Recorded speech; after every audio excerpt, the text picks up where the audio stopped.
Welcome to another episode of OG55 on location with the Italiano. We are talking all about Hey Bricky. We're doing a reaction video on Will Coco kill parades at DCA. We're going to talk about it. We're going to break it down up next on OG55.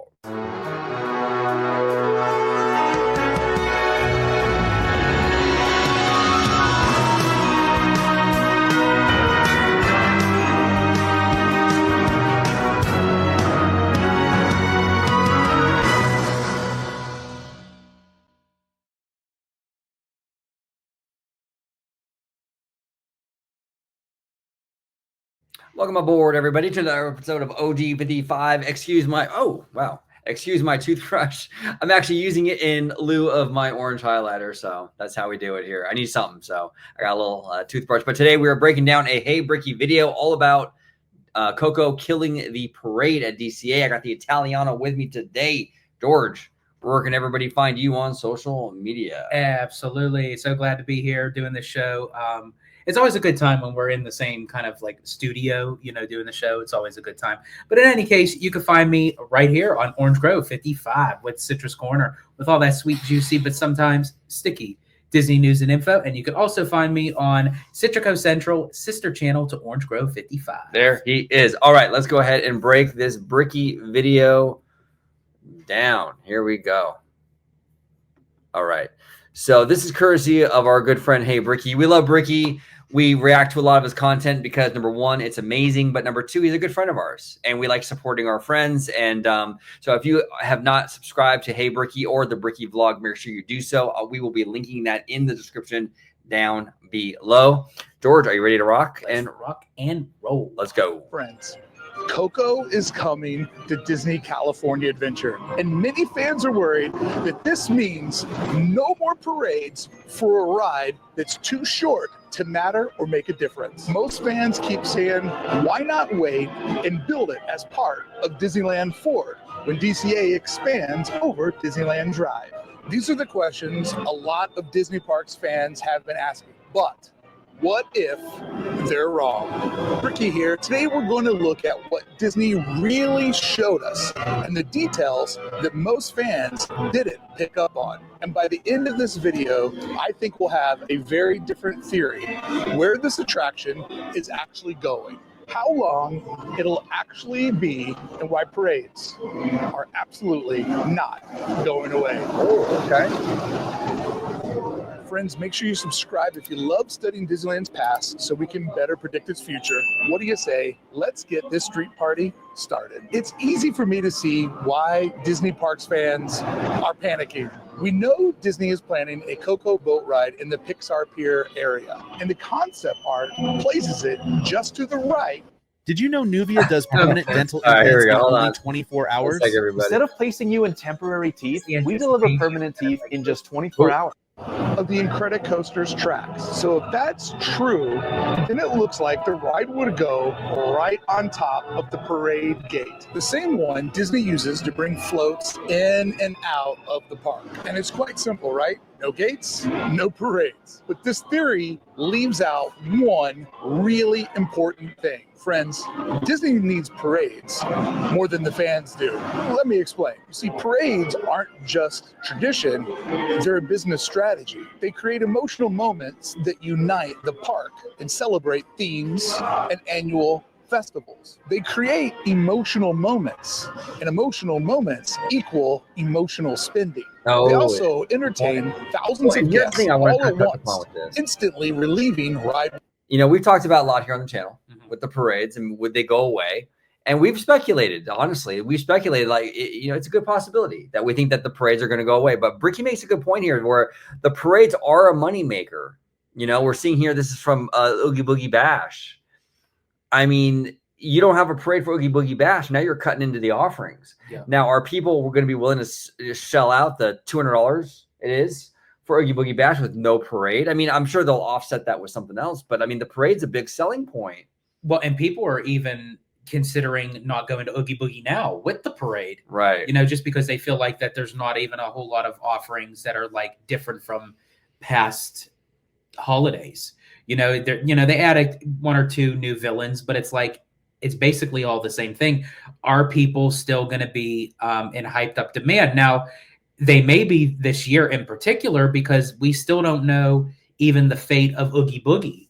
So once we know the fate of Oogie Boogie, then we would know what is to go with the parade. Right. Because we're speculating that temporarily that the Halloween festivities may move over to Disneyland. They may. Yeah, with all the construction, especially with this Coco stuff, even if they don't get rid of parades permanently in DCA, as Bricky's suggesting, temporarily they will probably have to while this is underway. So maybe they will move Boogie Bash over to Disneyland or some version of it, you know, in the meantime. Wait times. And take seasonal parades like Halloween's Oogie Boogie Bash. It lets Disneyland sell an additional 30 extra nights a year. That's millions in added revenue, and that's adding over 30 extra days to the traditional 365 ticket sale calendar. So no, parades aren't going anywhere, but some things definitely will need to change, because right now there is a major problem Disney will have to address. You know, I do believe parades aren't going. You know, Disney will always find a way to incorporate a parade, but I'm still not 100% sure that if Disney is willing to keep a parade in DCA. In the secondary park, yeah, because they don't really, Disney hasn't really shown a willingness to kind of like keep parades active in their secondary parks. Mm-hmm. I mean, Hollywood Studios, Epcot, Animal Kingdom, they're not really a big thing over there. But to be fair, those parks don't have the, you know, Oogie Boogie Bashes and things like that. So that's to Bricky's point. So we'll see. But I don't know. I hope we don't lose parades. I want them around. Yeah, me too. You know, I mean, if they can find a way to do it. The backstage access point from Disneyland Drive, it's currently too tight, too limited, and not designed to share space with a major new attraction.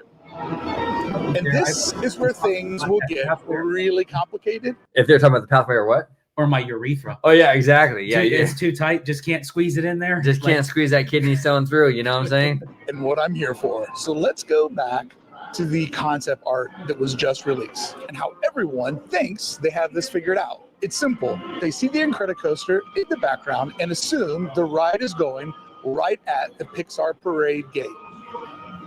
But that location doesn't actually match what Disney showed us. Because if you really study it, the scale is wrong and the spacing is off. There's no way to fit everything shown in the concept artwork and still maintain or operations. Right. This is way too small of a space for what we were shown. Yes, and that's actually something that we brought up too on the channel.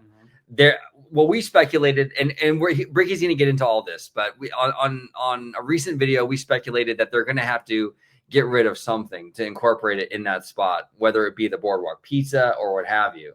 So the fact that Disney's saying that we're not really losing anything. In some odd shape or form, something's going to have to give. I mean, there was even a time where you even speculated that maybe there was a possibility they would get rid of, the Silly Symphony swings. Right. You know, open up that, across the way for where like the parade route would be.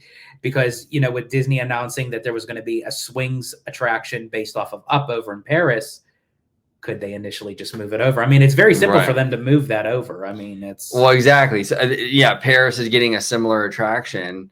And here we are reconfiguring this whole area now for Coco. It's not a huge stretch to think that maybe that Silly Symphony Swings is going to be moved over to Paris. And that's what we're seeing over there, I believe this is the thing that most people miss. This isn't just a ride entrance. It's a mini land entrance. There's a grand archway, food stands, retail, and entertainment. Crowds of guests, all sitting in the space where currently a set of doors stand. And there are way too many trees for this little nook of the backstage corner. This is that is interesting. You guys are okay, let's go ahead and skip the ad. Okay, here we go. The left side of the concept artwork shows a much larger space than what really exists. It's not big enough to support any of this. So either Disney released inaccurate concept artwork, which is possible, or this attraction is going in a very different location than what fans think. So, of course, I have broken down 2 different theories. Let's start with the north theory. Let's just say that everyone is looking too far south. What if the Coco attraction is actually going north into what is currently Paradise Gardens Park? Let's look at the concept artwork again. On the left side, there's a thick line of trees that could match the space around Boardwalk Pizza and Pasta. There's also, right beyond the grand entryway, a mission-style tower. This tower alone indicates a serious amount of depth and space. And to the right, you'll see crowds, food stands, and even what looks to be an indication of entertainment. And that is all possibly tucked. And that is exactly what the Boardwalk Pizza Paradise Garden area offers. Everything that Bricky just said right now is everything that's currently there. Yeah. And that's what I love about Bricky and what he does with his content is like he literally dissects everything down to like the nitty gritty where it's something that's like literally as plain as the nose on our face. It's right in front of us. But sometimes you kind of oversee it, you overlook it. But then when he breaks it down, it does make sense because when you do look at the right-hand corner of the concept art, you see people, there's outdoor tables, there's outdoor settings. And if that's the case, then that tells us that it may just be more than just an attraction. Are we getting that little Mexican village? I hope so. Right where Paradise Gardens exists today. So picture this.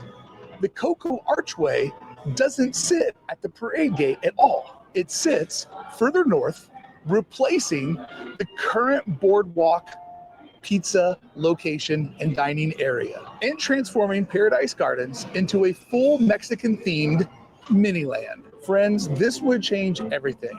It gives the area room to breathe for dining, entertainment, and public space. It's the kind of atmosphere a major IP deserves, and it also is the type of space that Southern California's cultural diversity deserves. And here's the best part of it being a little bit to the north. The parade path and the backstage road could stay exactly where they are. There will be some edits, but the footprint can stay largely the same. And guests wouldn't even notice they were crossing over the top of them because they'd be walking on a bridge hidden inside a new themed environment. Much like downtown Disney takes guests over service roads, underground structures, and Disneyland Drive. The bridge could connect Coco's new mini land and front facade to where the actual attraction lives over on the Pixar Pier, allowing guests to load on top while operations continue underneath. Oh, let's stop and think about it for just a moment. I love this. Hold on. Let's go back to that. Give me 1 second, everybody. You underneath. I actually, this is brilliant, dude. And this might be the move. It's very creative. I mean, because as Bricky was saying, like when you do something within that kind of layer where like how they do at Downtown Disney, it took me a while to even know that we were above like an actual street where cars was. Ebba was the one that actually told me, and I'm like, you serious? And he's like, yeah, look over like beyond like the shrubbery and look over, and it's like, I'll be damned. Like I never knew that. Right. No, exactly. And this would give us everything that we've been wanting here on the channel for a really long time, which is not just a Coco ride, but also a little Mexican area. You have the outdoor vendors, the mariachis, the entertainment. That's really what this franchise deserves. And that's really what this park as themed to California should have, you know? Well, and also too, when speaking about like holiday events, that if they, after this is all said and done and it's all built, you can still kind of do like for like the Halloween time, you could still do something like with the Day of the Dead, and with like Christmas and the holidays, you have like the Feliz Navidad, right? You know, so you could still incorporate that into those lands. Absolutely.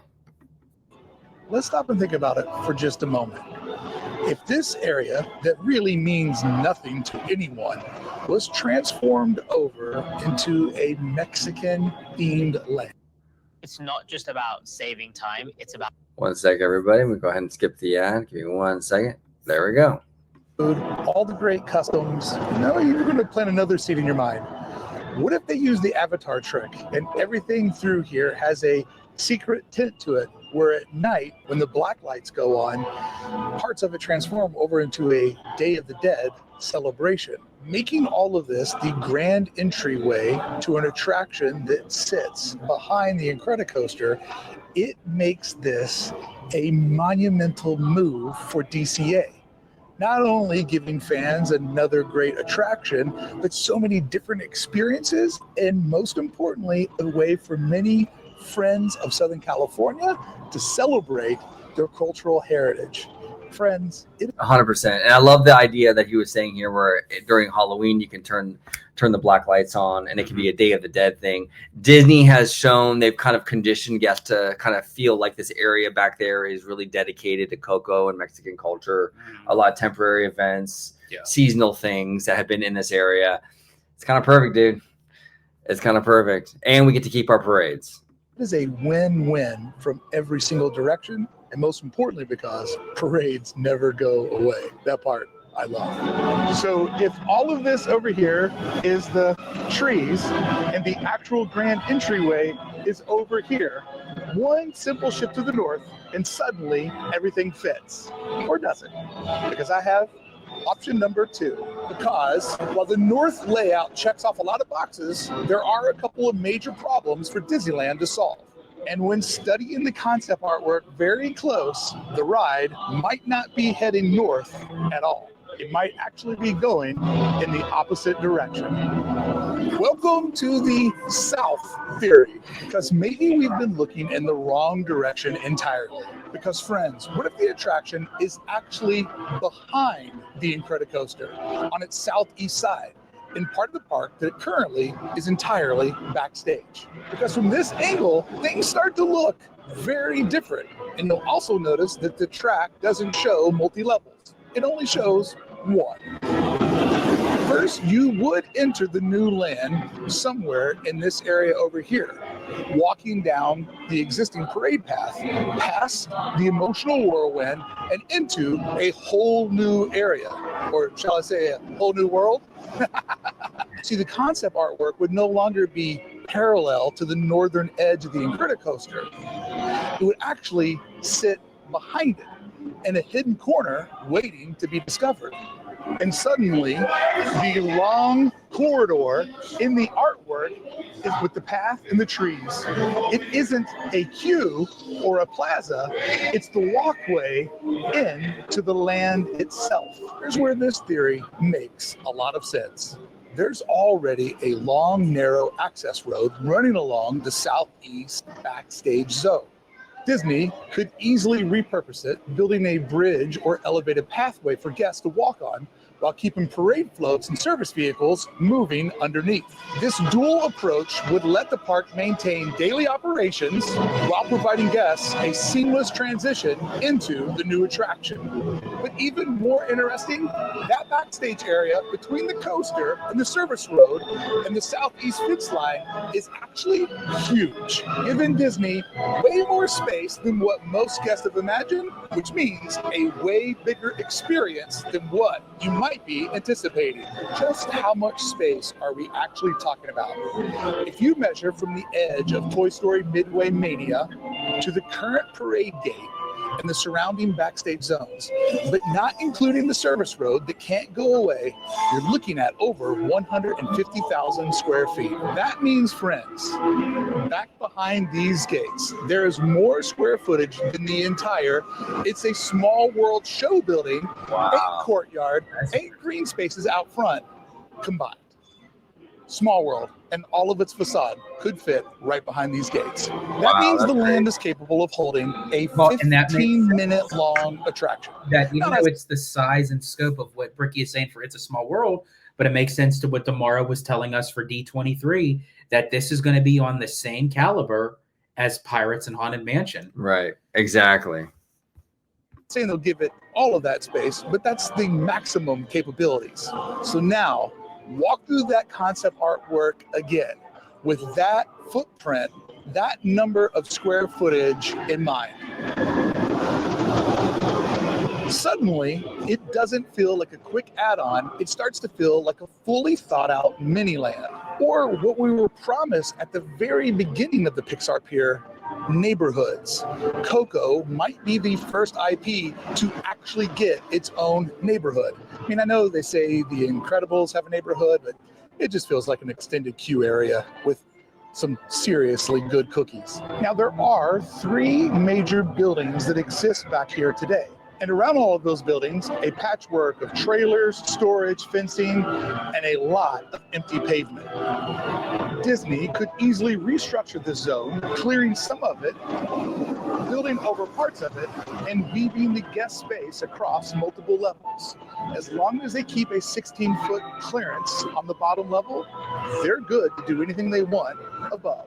And here's where it gets very convenient, because Pixar Pier already sits raised above the natural ground level, giving Disney the vertical flexibility to build over operations instead of removing them entirely. And this is when you start to realize the Coco expansion might not be squeezing into Pixar Pier, it might actually be breaking out. The southeast option places everything in this area to be the size of It's a Small World. My only option issue with this option number 2 is I don't like how, and I'm going to be a douchey fanboy with this. I know I am, but I don't love the whole backdrop is the coaster truck. Oh, I see what you mean. I love the idea. It opens up the space. I love all that, but you're going to have this beautiful Mexican village courtyard and all this, and then behind it you're gonna have this ugly roller coaster. Like literally the roller coaster will be the backdrop.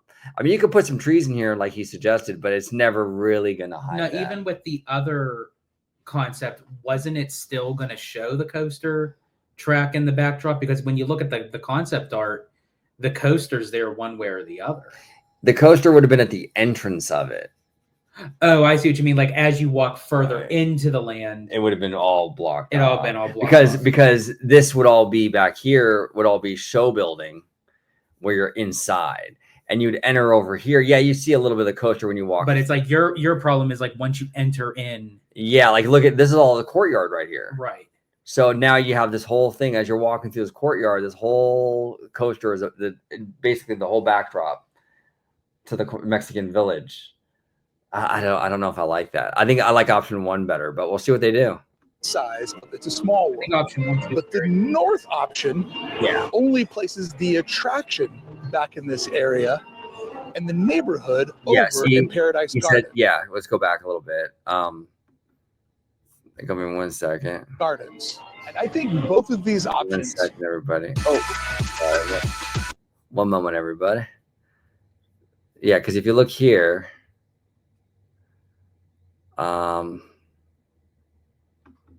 Okay, so with option number 1, the mini land was kind of away from the coaster. Like you can see it when you walk up, right. But it's its own little thing over here. This concept was going to have this part, this mini land, back here where the show building is. Right, like all together. Like all together. Like you can enjoy the land, you can enjoy the Mexican village, and then you go through, as everyone knows me, that I say walking path that leads into the queue for the attraction itself. Yeah, so this would you wouldn't have all this looming necessarily with the mini land on this option 1. Option 2, though, the coaster would be literally the entire backdrop. Gardens. And I think both of these options easily beat most fans' expectations, at least from reading all the comments on this channel and my second channel, the Bricky Vlog. Making me think Disney may be playing it cool and not overplaying their hand, and try to surprise you with more than disappoint you with less. Talking to you, Avengers Campus. But either way, this is the most important takeaway. Both of these design theories mean that parades stay at DCA, proving this isn't just a quick fix. It is actually a carefully layered expansion with multi-level infrastructure, repurposed operational space, and an entirely new entrance to a new world. And this kind of investment, it's not about today's park, it's about tomorrow's. Because even though this Coco attraction was announced separately from Disneyland Forward, its pattern does fit perfectly. It expands unused backstage zones. It builds upward instead of outward, and it layers multiple functions into a single footprint. It's everything Disneyland Forward has to be, just starting a little sooner than expected. So maybe Coco isn't separate from Disneyland Forward. Maybe it's the very first domino. If that's true, then the real question isn't where the ride goes. It's what gets built next. Friends, if you have theories, I want to hear them. Drop a comment on your take on where you think Coco is going or any questions you may have. And this week on my second channel, The Bricky Vlog, I will spend an hour answering as many questions as possible in the order that they were left on today's video. So make sure you subscribe to Bricky's vlog and Hey Bricky if you aren't already. We love Bricky. He's a friend of the channel, and he does amazing content. Disney, here's the thing. I will give Disney the benefit of the doubt with this because Disney has shown an extreme creativeness when it comes to space allocation here at Disneyland Resort. You know what I'm saying? Yes. Because they have to get creative. You know, it's like they don't have any choice, which I'm not saying that they wouldn't be creative one way or the other, but because of the lack of limited space that they have, their force of hand is to get creative. Exactly. So interesting video. I hope something like this does occur so we don't lose parades. Yeah. I really don't want to lose parades at DCA, but we'll see. We'll see how it all shakes out, you know? Yeah.